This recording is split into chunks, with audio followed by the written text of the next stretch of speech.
अस्सलाम वालेकुम। Second year book English book 2 chapter number 1 उसके ये आंसर क्वेश्चंस हैं।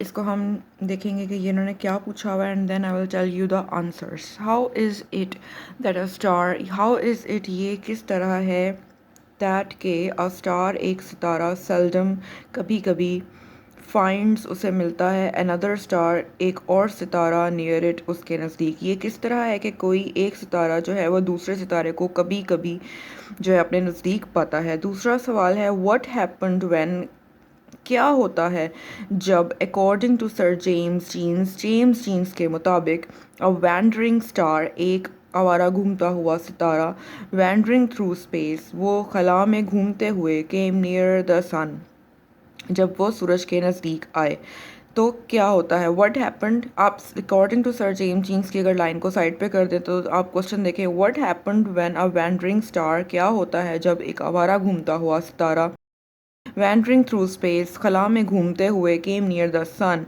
सूरज के जब नज़दीक आता है तो क्या होता है। थर्ड क्वेश्चन व्हाट हैपेंड, क्या होता है व्हेन द वैंडरिंग स्टार, जब एक आवारा घूमता हुआ सितारा केम नियरर एंड नियरर। अब उसी सन के नज़दीक आने वाले से रिलेटेड ही ये क्वेश्चन है कि जब वो घूमते हुए करीब से करीब तर आता चला जाए तो क्या होता है। नेक्स्ट फोर्थ क्वेश्चन है व्हाट आर प्लैनेट्स, सैयारे क्या होते हैं and how did they come into existence, और वो एग्जिस्टेंस का मतलब है वजूद, और वो किस तरह से वजूद में आते हैं। Question number 5 why is there no life on stars, on the stars, सितारों के ऊपर ज़िंदगी क्यों नहीं है। Question number 6 why write a note, एक नोट लिखें, एक एक पैराग्राफ लिखें ऑन द बिगिनिंग, आगाज़ के ऊपर, ऑफ लाइफ, ज़िंदगी के, ऑन द अर्थ, ज़मीन के ऊपर, ज़िंदगी के आगाज़ के ऊपर एक छोटा सा नोट लिखें। वाई इज़, सेवन्थ क्वेश्चन है वाई इज़ द यूनिवर्स, कायनात क्यों है, of which, why is the universe, कायनात क्यों है, of which our earth is a part, जिसका कि ये ज़मीन हिस्सा है, सो फ्राइटनिंग। अच्छा, कॉमर्स के अंदर जो बात की होती है उससे कंफ्यूज नहीं होना, आप उस लाइन को जस्ट डिस्क्रिप्शन होती है फर्स्ट की, ठीक है। ये डिपेंडेंट क्लॉज है, ये इंडिपेंडेंट के बीच में जो है इसकी एक्सप्लेनेशन दे रहा है। Why is the universe so frightening, इसको ज़रा साइड पे कर दें, ठीक है। वो पूछ रहे हैं यूनिवर्स जो है वो इतना खौफजदा क्यों है। Give as many reasons as you can, जितनी ज़्यादा वजूहात आप दे सकते हैं दें कि यूनिवर्स जो है, जो कायनात है, वो इतनी ज़्यादा खौफजदा करने वाली क्यों है। Question number 8 what in your opinion, आपके ओपिनियन, आपके अंदाजे के मुताबिक, सोच के मुताबिक, शुड बी द कंडीशंस, जो हालात हैं वो कौन से होने चाहिए, नेसेसरी कौन से हैं जो ज़रूरी हैं, हालात जो होने चाहिए for the kind of life, जो ज़िंदगी की किस्म है, वी नो, जिसे हम जानते हैं, यानी कि जो अब इंसानी ज़िंदगी की बात हो रही है कि जैसे हम तो उसी को जानते हैं तो उसको जो हम जानते हैं उसके उस तरह की ज़िंदगी के लिए वी नो, जिसे हम जानते हैं, to exist on other heavenly bodies, जितनी भी कायनात में हेवनली बॉडीज़ जो है ना, सैयारों और सितारों, स्टार्स और प्लैनेट्स की बात की गई है कि उनके ऊपर हमारे जैसी ज़िंदगी के होने के लिए किस तरह के ज़रूरी हालात जो हैं वो आपके ख़्याल से होने चाहिए, ठीक है।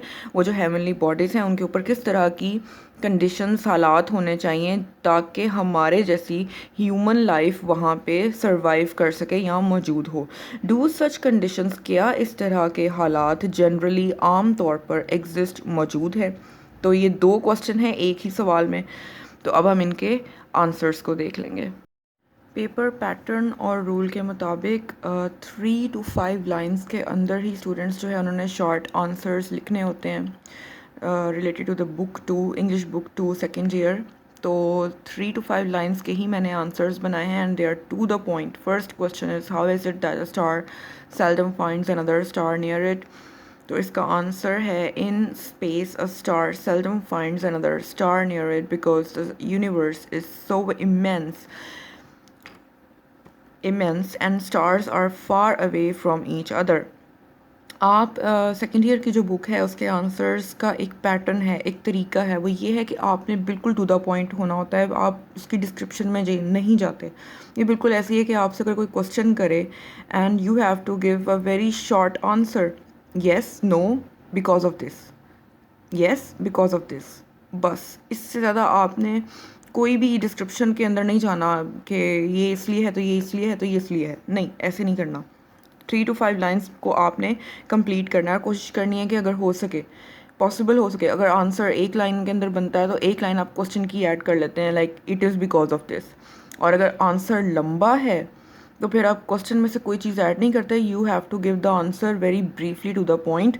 जो भी बात होगी उसे आपने डायरेक्टली कह देना है। और हाँ, कोई भी बात आपने दिस दैट करके नहीं एक्सप्लेन कर, वर्ड्स यूज़ करने, आई वर्ड्स यूज़ नहीं करने, क्योंकि ये मुबहम होते हैं, ये एक लॉजिक क्रिएट नहीं कर रहे होते कि पता नहीं किसकी तरफ जो है मंसूब करके बात की गई है। तो आपने नाउन्स का इस्तेमाल करना है, प्रॉपर जो वर्ड्स हैं, एडजेक्टिव्स हैं जो बुक के अंदर इस्तेमाल हुए हैं उनका इस्तेमाल करना है।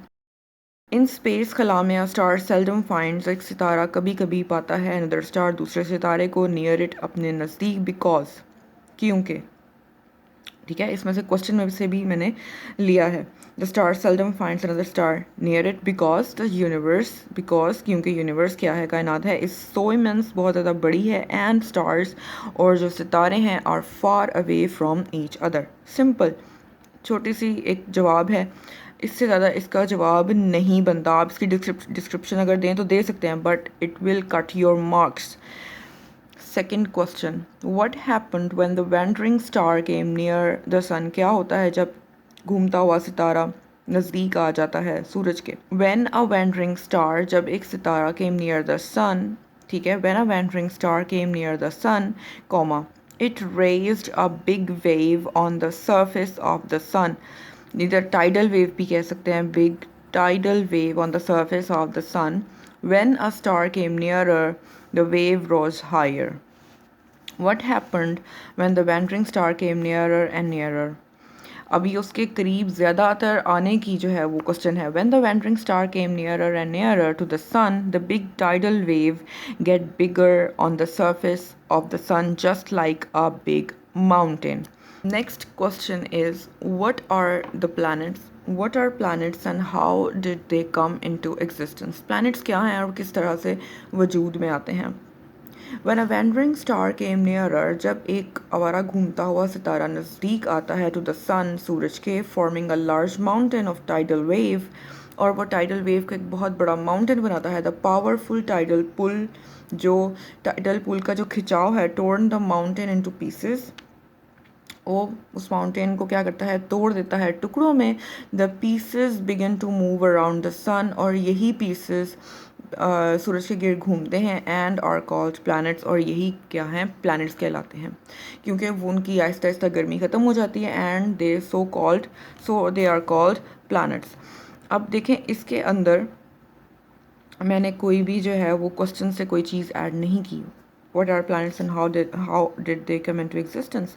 इसके अंदर the planets are and how, मैंने इसके अंदर कोई भी जवाब के अंदर क्वेश्चन से एडिशन नहीं की, बिकॉज आई नो आंसर बहुत लंबा होने वाला है। ठीक है, और जब इस तरह होता है तो फिर आपने आंसर को 3 to 5 लाइन्स के अंदर ही जो है वो कंप्लीट करना है, चाहे आप थोड़ा सा उसको थोड़ा वर्ड्स को क्लोज करके ही क्यों ना लिख दें, but you have to complete it in only around 5.5 lines.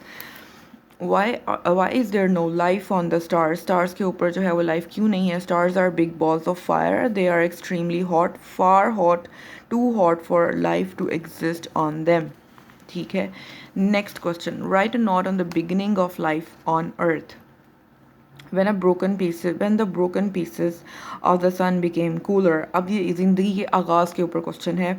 When the broken pieces of the sun became cooler, one of these pieces gave birth to life. According to Sir James Jeans, it started in simple organisms but later changed into complex human beings. Why is the universe of which our earth is a part so frightening? अब वो इतनी frightening क्यों है? Give many reasons.